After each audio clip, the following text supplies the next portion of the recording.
सोनाली प्रधान तालचेरु belong करुची। Before community आसवा पूर्व मु जने हाउस वाइफ थिली, एबे जने हाउस मेकर हे गलेनी।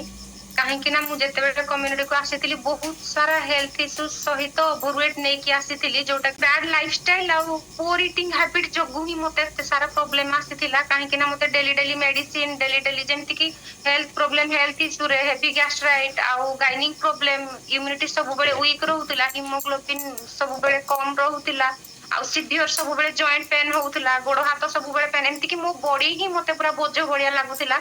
धीरे धीरे मु घरे काम करबा भी कमी गला, सब बेले मेडिसिन यूज करी करी के घरे भी एमती डिस्टर्बेंस हला। मोर हार्मोनल इनबैलेंस जोगु सब बेले इरिटेटिंग लागे, सब बेले लागे जते डॉक्टर मते सजेस्ट करिले हेवी गैस्ट्राइट जागु आ गाइनिक प्रॉब्लम जोगु कि वर्कआउट टिके करंतु वॉकिंग करंतु।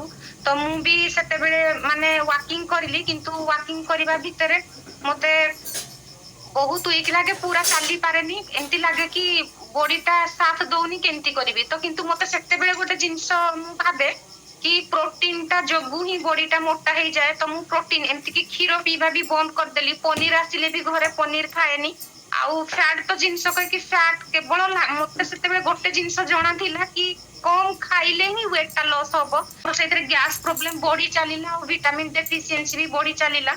तो डॉक्टर जेते मेडिसिन दियंती से मेडिसिन भी खाए, किंतु मते सेटा भी गैस हो जाए।